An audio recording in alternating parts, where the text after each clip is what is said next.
Antes que seus pés caminhem para fora, seus olhos já escolheram um caminho. Ou eles atraem Kedushá para a alma, ou abrem portas para a impureza. Capítulo 2. O rei David, que a paz esteja sobre ele, disse em Terrilim 119:37: Desvia meus olhos de ver vaidade. Dai-me vida em teus caminhos. A pessoa deve saber que muitas coisas dependem da visão. Por isso, parece-me que, se ao levantar do sono, o olhar da pessoa cair sobre a casa, ela deve refletir que a Kadosh Baruch Hu nos deu a mitzvah de fixar uma mezuzá na entrada e a mitzvah de construir um ma'akeh, parapeito ou proteção ao redor do terraço, ao redor do telhado, como está escrito: e farás um parapeito para o teu telhado. Devarim 22:8. E se, ao sair pela porta, ele encontrar animais puros, aptos para serem oferecidos como korbanot, sacrifícios, que reflita que a Kadosh Baruch Hu nos ordenou oferecer korbanot. E se encontrar animais domésticos ou selvagens impuros, que reflita que é proibido consumi-los. Da mesma forma, se encontrar um gentil, que reflita que é proibido casar-se com eles. Em resumo, cada pessoa deve se ocupar com reflexão, conforme seu conhecimento e seu estudo. Isso é uma questão muito grandiosa, pois dessa maneira a pessoa reveste seus olhos de Kedushá, santidade, em relação a tudo o que eles contemplam. O contrário também é verdade. Assim como aquele que contempla assuntos sagrados cria uma vestimenta de Kedushá para a faculdade da visão, também, quando um homem se permite olhar para visões proibidas e para mulheres alheias, ele se reveste de profunda impureza, que o céu não o permita. Uma prova sólida de que a visão tem poder de causar dano tanto à própria pessoa que olha, quanto aos outros, pode ser trazida da ave chamada Bat Hayanah. Os ovos dessa ave ficam diante da mãe enquanto ela os observa fixamente, perfurando-os com seu olhar até que um filhote saia de cada um. Nos próximos capítulos, trarei demonstrações de outros entendimentos sobre esse assunto. Por essa razão, nossos sábios de abençoada memória, em Avodazará 20a, ergueram uma cerca de proteção, proibindo o homem de olhar para qualquer coisa que possa levá-lo ao pecado. Por exemplo, é proibido olhar para mulheres e moças, para que ele não venha a ser culpado de Otsar at Zerá Levatalá, emissão de sêmen em vão. Por isso que o rei David tinha em mente quando escreveu: Desvia meus olhos de ver vaidade, dar-me vida em teus caminhos. Terrilim 119:37. O valor numérico da palavra shav, vaidade, é 307, representado pelas letras Shin, Zai, que também são as iniciais da expressão Shirvat Zera, sêmen. David rezou para que seus olhos não contemplassem nada que pudesse levá-lo a Shirvat Zera. Este é um indício forte. Parece-me ainda que, como Lilith e seus grupos são chamados de dores da vaidade, Shav, e também de dores da morte, como é mencionado várias vezes no Zohar 1, 12b, 2, 33a. Por isso, David rezou dizendo: dai-me vida em teus caminhos. Isto é, ele pediu para ser influenciado pelo lado da vida e não pelo lado da morte, que o céu não permita. Os autores dos livros de Mussar escrevem sobre uma estratégia maravilhosa para evitar esse pecado: que o homem imagine continuamente diante de si o nome de 4 letras de Hashem, escrito com tinta preta sobre pergaminho, conforme o versículo: coloquei Hashem diante de mim continuamente. Tehillim 16:8. Este é o princípio ao qual o rei Davi alude no versículo: meus olhos estão sempre voltados para Hashem, pois ele libertará meus pés da rede. Tehillim 25:15. O significado disso deve ser claro. O Magid, o anjo que costumava aparecer ao Beit Yosef de abençoada memória, ofereceu a ele outra estratégia útil para evitar este pecado: que o homem imagine a imagem de seu pai de pé diante dele. Como prova, ele citou o exemplo de Yosef Hatzadik, que estava prestes a deitar-se com a esposa de Potifar, quando a imagem de seu pai apareceu diante dele. Como resultado, Yosef se conteve e não pecou. Sotá 36a. Há outro indício dessa estratégia em nossa Santa Torá. Em Bereshit 1:12 está escrito: uma vegetação de ervas que produz semente, cada uma conforme sua espécie. Bereshit 1:12. A palavra deshe, vegetação, é um acrônimo de Diukno Shel Aviv, a imagem de seu pai.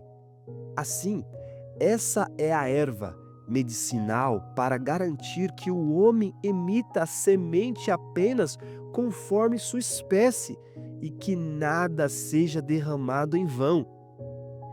Venha e veja o que está declarado no Zohar Parashat Pikudei 263b.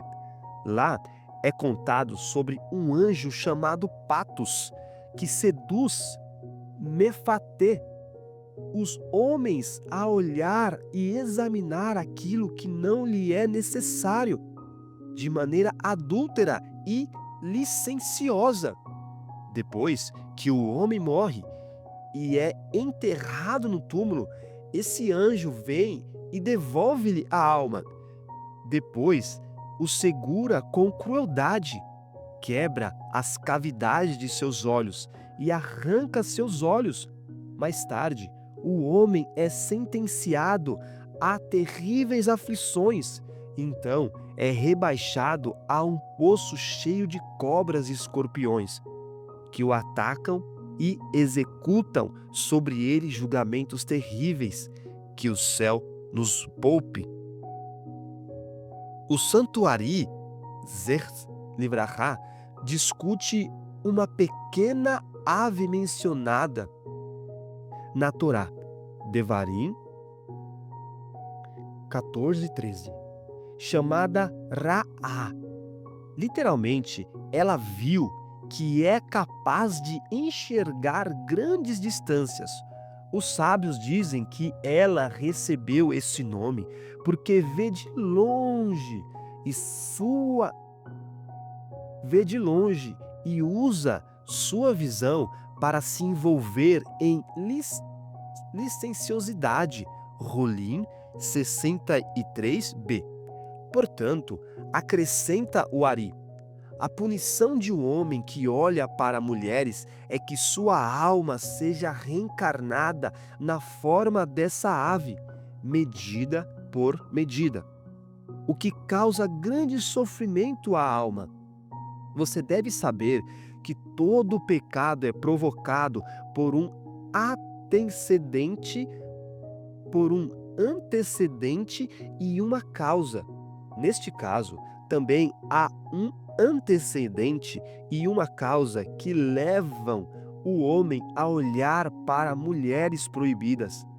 A primeira causa é contemplar coisas impuras, até que o olho fique saciado.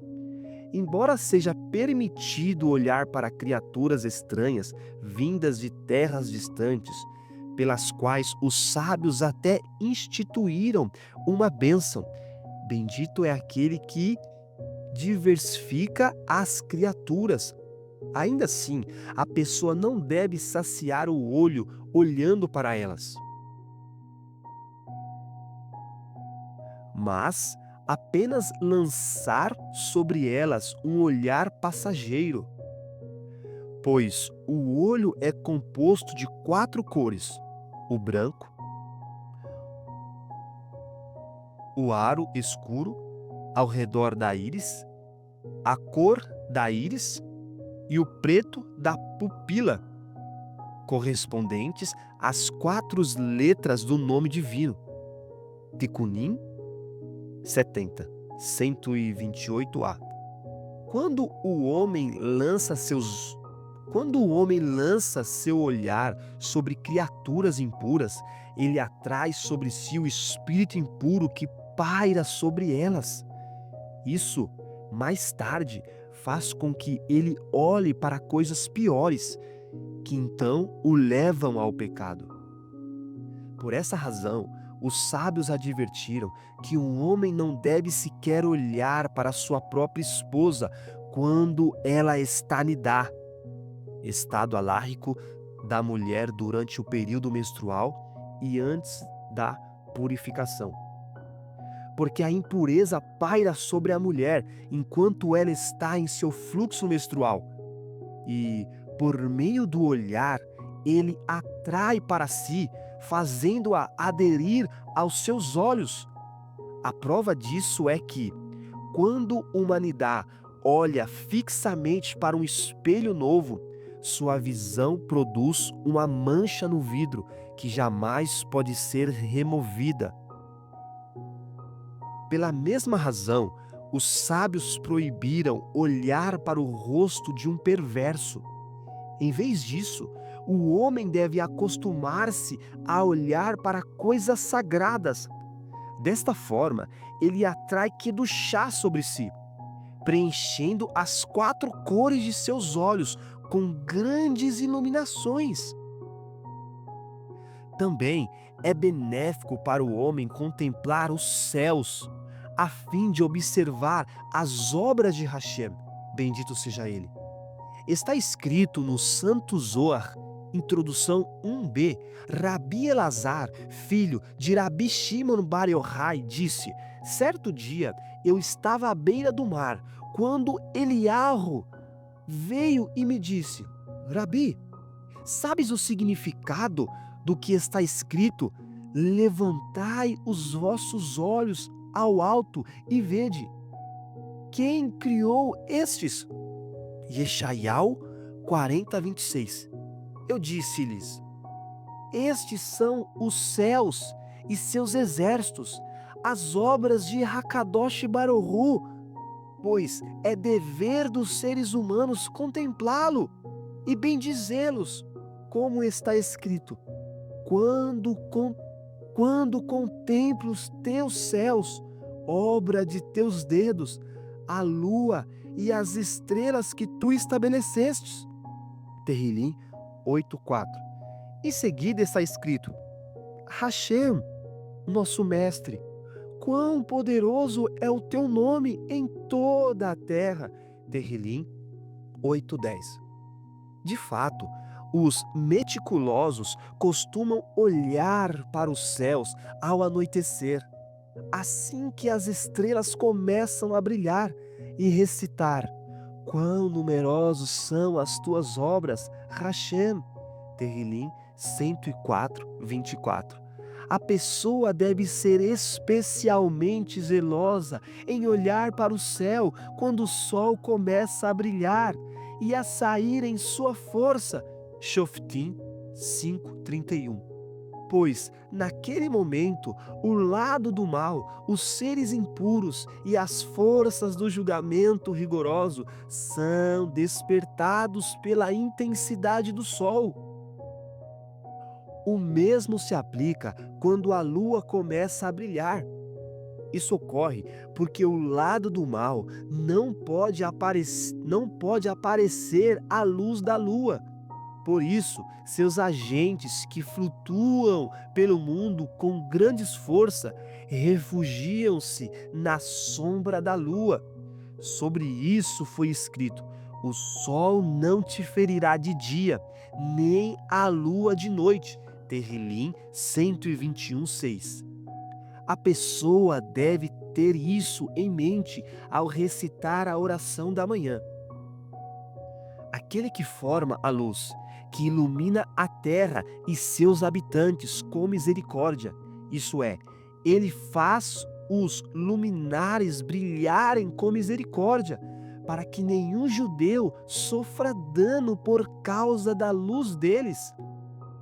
Segue-se de tudo o que foi dito acima, que a pessoa deve proteger muito sua faculdade da visão. Isso é ainda mais crítico em relação à fala, que é considerada como ação. Portanto, no caminho para o Beit HaKnesset, sinagoga, a pessoa deve tentar reduzir ao mínimo a conversa casual com seus companheiros. E mais ainda, a fala desnecessária com estranhos. Esta é uma estratégia maravilhosa para garantir que Hashem, em sua misericórdia, aceite as orações da pessoa. Encontramos nos escritos do Ari Akadosh Emek Ameler, introdução 3, capítulo 4, página 11b, que certa vez ele instruiu um de seus discípulos piedosos, Rabi Yitzhak Cohen, Zer Livrahá, a ir ao vilarejo de En Zeitim, ao túmulo de Rabi Yehudá Bar Ilai, e rezar, tendo em mente certas kavanot específicas, intenções espirituais profundas na oração, que o Ari lhe ensinou. Ali, Rabi Yehudá Bar Ilai revelaria a ele uma explicação de uma passagem do Zohar em Parashat Hazenu. O Ari ordenou ainda que ele não falasse com ninguém pelo caminho. Então, Rabi Yitzhak foi, rezou com todas as intenções necessárias e prostrou-se sobre o túmulo, mas não houve som, e ele não recebeu resposta alguma. Por fim, voltou para casa abatido ao seu mestre, o Ari, e disse-lhes: Mestre, fui ao túmulo do sábio Rabi Yehudá Bar Ilai e fiz tudo o que o Senhor me instruiu, mas não recebi resposta dele. O Ari respondeu: Acaso eu não vi, com minha percepção singular, que você falou com certo árabe? E não apenas ele não o cumprimentou primeiro, mas você o cumprimentou antes. Eu não lhe ordenei que não falasse com ninguém. Então Rabi Yitzhak Cohen recordou que, de fato, foi isso que aconteceu e confessou. Aqui você tem uma prova de que a fala e a visão causam dano. Embora, em nossa dispersão, sejamos obrigados a cumprimentar toda a pessoa que encontramos, mesmo antes das orações da manhã. Ainda assim, a pessoa deve tentar reduzir suas palavras tanto quanto possível. Esta é uma estratégia testada e verdadeira. Examine bem minhas palavras, pois abreviei o assunto aqui e o explicarei mais amplamente nos próximos capítulos.